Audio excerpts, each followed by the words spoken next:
UP के Hathras gangrape मामले में दिल्ली में जमकर बवाल हो रहा है। भीम आर्मी ने सफदरजंग अस्पताल पहुंच करके जमकर हंगामा किया और नारेबाजी की। भीम आर्मी के मुखिया चंद्रशेखर अपने कार्यकर्ताओं के साथ अस्पताल में घुसे। हाथों में पोस्टर बैनर लेकर कार्यकर्ताओं ने इंसाफ की मांग की। भीम आर्मी के प्रदर्शन की वजह से दिल्ली में जबरदस्त जाम लग गया। भीम आर्मी के कार्यकर्ता अस्पताल के बाहर पोस्टर लेकर बैठ गए। हाथरस की घटना पर कांग्रेस भी सड़कों पर उतर आई है। दिल्ली महिला कांग्रेस की अध्यक्ष अमृता धवन ने कांग्रेस के कार्यकर्ताओं के साथ विजय चौक पर प्रदर्शन किया। विजय चौक पर काफी देर तक हंगामा होता रहा। दिल्ली पुलिस ने अमृता धवन को हिरासत में ले लिया। यूपी के हाथरस में निर्भया जैसा गैंगरेप कांड हुआ है। हाथरस में दरिंदगी के शिकार बेटी की 15 दिन बाद दिल्ली के सफदरजंग अस्पताल में मौत हो गई। 14 सितंबर को 19 साल की बेटी के साथ 4 दबंगों ने गैंगरेप और फिर लड़की को बुरी तरह से घायल कर दिया था। पुलिस ने संदीप, लवकुश, रामू और रवि नाम के दबंगों को गिरफ्तार किया है। दिया गया था जीत को, और ये जो से गर्दन की हड्डियां हैं 3, ये रीढ़ की मेन हड्डी होती है जिससे पूरी बॉडी कंट्रोल होती है, तो वो भी तो मेडिकल कॉलेज से यहाँ तक लाने में अलीगढ़ मेडिकल कॉलेज से कोई भी डॉक्टर साथ में नहीं आया। उन्होंने बोल दिया था कि एम्बुलेंस की टीम जाएगी अलग से, क्योंकि हमने रेफर अपनी तरफ से नहीं किया है। यूपी में दलित लड़की के साथ गैंगरेप और हत्या के बाद सियासत भी शुरू हो गई है। प्रियंका गांधी ने योगी सरकार को महिला सुरक्षा के मामले में कटघरे में खड़ा किया है और कहा है कि यूपी में कानून व्यवस्था हद से ज्यादा बिगड़ चुकी है। प्रियंका गांधी ने पीड़ित लड़की के पिता से बात की है। वहीं मायावती ने भी पूरे केस को फास्ट ट्रैक कोर्ट में चलाने की मांग की है। और उनके भाई, पीड़िता के भाई ने जब पुलिस स्टेशन गए तो एफआईआर तुरंत दर्ज हुआ और कार्रवाई भी तुरंत हुई। 4 लोग जो थे दोषी जो हैं उनको पकड़ा भी है। अब कानून अपना कठोर से कठोर कार्रवाई उस पर करेगी, कानून के तहत होएगा। तो सरकार की तरफ से इसमें कोई ये नहीं कहना चाहिए कि मुआवजा, मगर सरकार की तरफ से दिया जाता है 10 लाख, वो भी दिया जा रहा है। जेल में बंद रिया चक्रवर्ती और शौविक की जमानत याचिका पर बॉम्बे हाई कोर्ट में सुनवाई जारी है। बीते 22 दिन से ड्रग्स मामले में भाईखला जेल में बंद है सुशांत की गर्लफ्रेंड रिया चक्रवर्ती। रिया के वकील अब तक 2 बार बेल की याचिका दाखिल कर चुके हैं, लेकिन हर बार कोर्ट ने उनकी बेल याचिका खारिज की है। एनसीबी जमानत का विरोध कर रही है। सुशांत सिंह राजपूत मौत मामले में विसरा रिपोर्ट से बड़ा खुलासा हुआ है। सूत्रों के मुताबिक सुशांत के शरीर में जहर नहीं मिला है। एम्स ने सीबीआई को अपनी रिपोर्ट सौंप दी है। रिपोर्ट में सुशांत के शरीर में कोई भी ऑर्गेनिक सब्सटेंस का जिक्र नहीं है। एम्स ने सुशांत के विसरा की फॉरेंसिक जांच की थी। एम्स ने जो रिपोर्ट सीबीआई को सौंपी है उसमें सुशांत का पोस्टमार्टम करने वाले डॉक्टरों पर सवाल खड़े किए गए हैं। कूपर अस्पताल को एम्स की टीम ने क्लीन चिट नहीं दी है। सूत्रों के मुताबिक एम्स ने अपनी रिपोर्ट में कहा है कि सुशांत की मौत की टाइमिंग नहीं डाली गई। गले के निशान के बारे में भी विस्तार से जानकारी नहीं दी गई। सुशांत सुसाइड मिस्ट्री में अब तक का सबसे बड़ा दावा किया गया है। सुशांत के दोस्त और साय की तरह साथ रहने वाले अंकित आचार्य ने न्यूज 24 से कहा कि कुत्ते की बेल्ट से गला घोंटकर सुशांत की हत्या की गई। अंकित आचार्य का यह भी आरोप है कि खुलासा करने के बाद उन्हें जान से मारने की धमकी मिल रही है।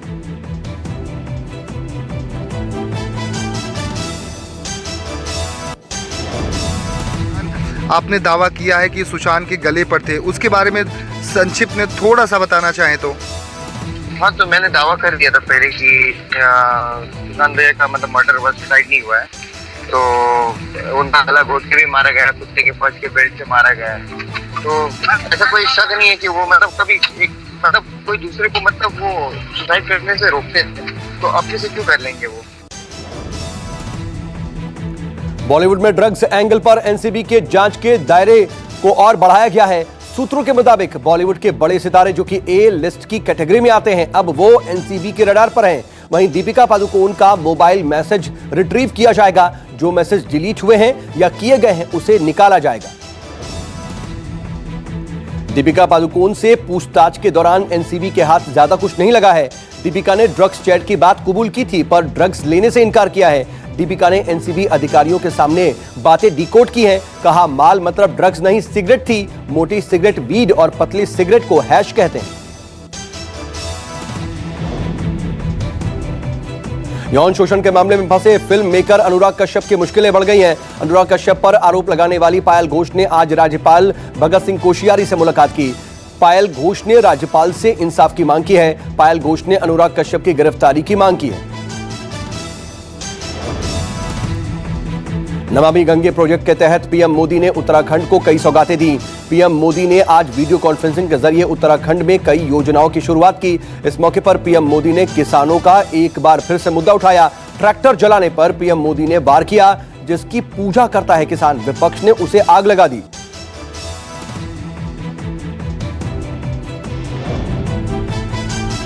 किसानों को उनके अधिकार दे रही है तो भी ये लोग विरोध पर उतर आए।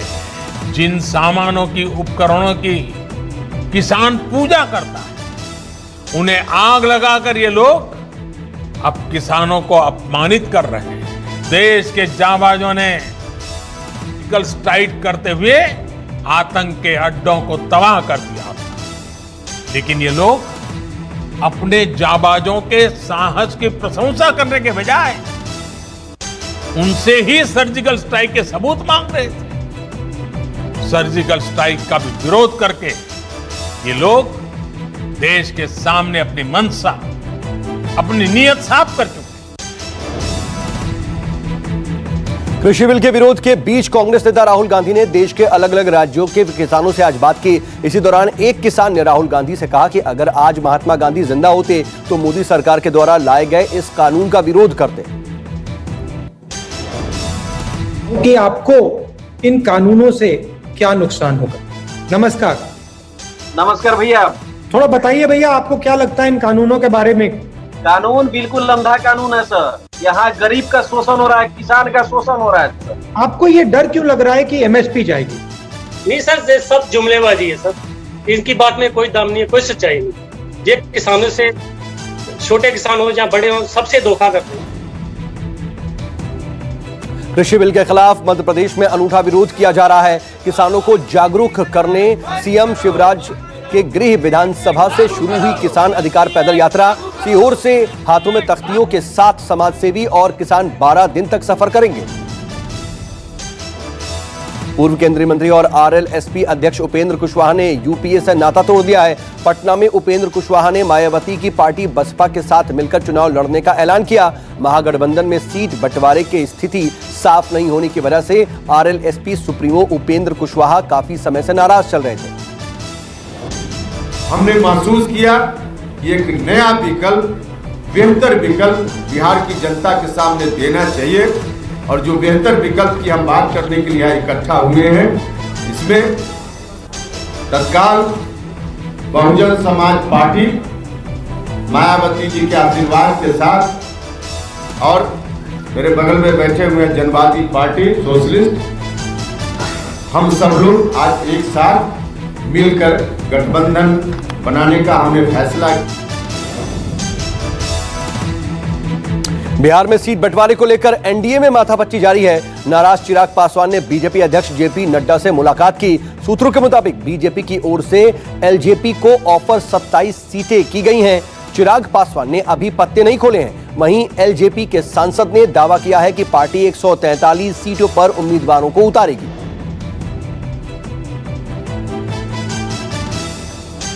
चिराग पासवान के पिता रामविलास पासवान के स्वास्थ्य के लिए चिराग पासवान प्राचीन हनुमान मंदिर में पूजा अर्चना करने पहुंचे। चिराग पासवान के साथ उनके विधायक राजू तिवारी भी मौजूद थे। रामविलास पासवान लंबी बीमारी की वजह से अस्पताल में भर्ती हैं।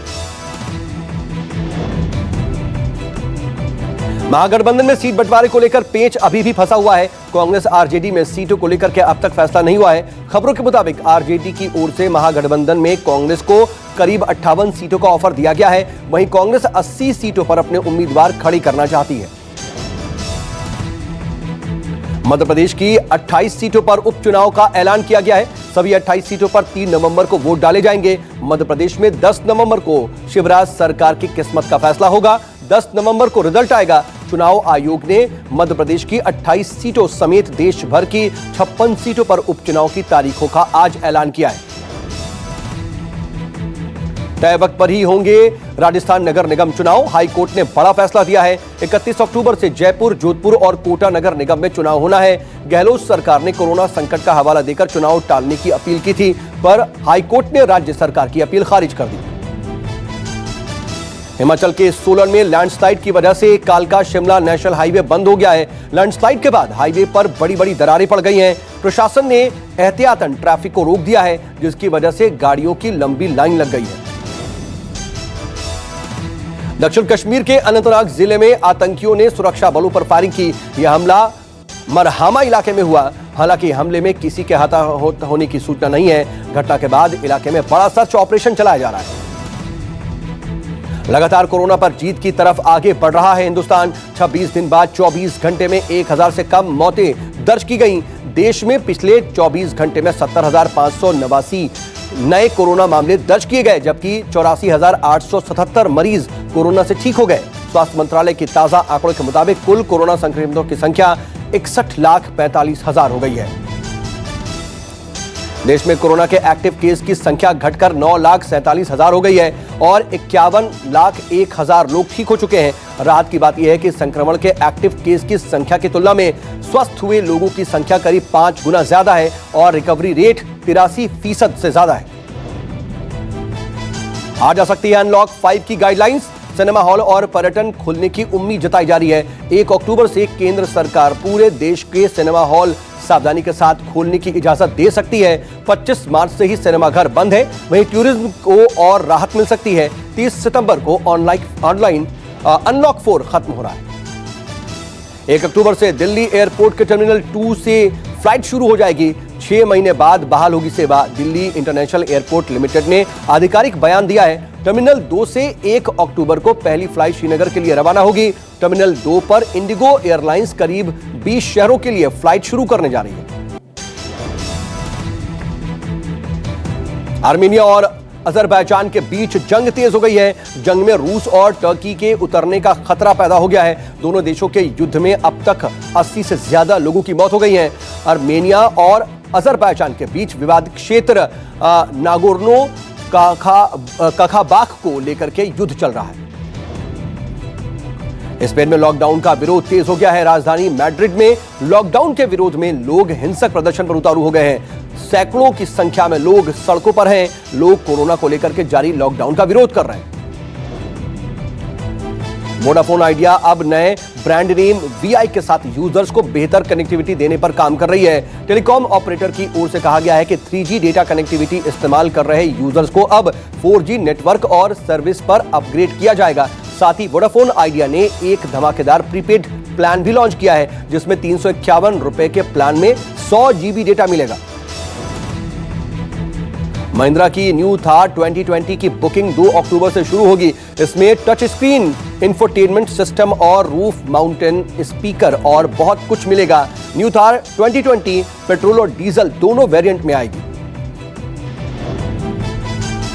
गूगल जल्द अपना नया स्मार्टफोन पिक्सल 5 लॉन्च करने की तैयारी कर रहा है। रिपोर्ट के मुताबिक यह फोन 30 सितंबर को लॉन्च किया जा सकता है और इसकी कीमत करीब 51,000 रुपए होगी।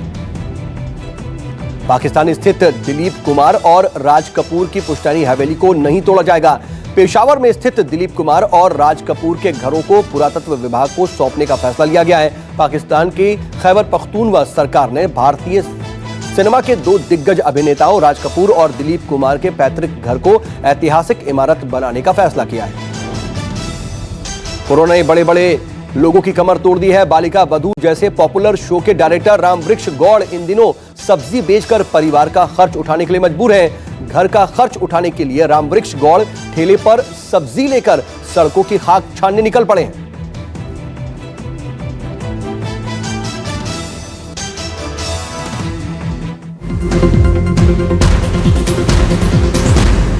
नमस्कार, मैं हूं मानक गुप्ता। अगर आपको हमारा ये वीडियो पसंद आया हो तो इसे लाइक और शेयर जरूर करें और हाँ, हमें सब्सक्राइब और फॉलो करना ना भूलें ताकि आप देश और दुनिया की कोई खबर मिस ना करें। तो जुड़े रहिए हमारे साथ और देखते रहिए News 24।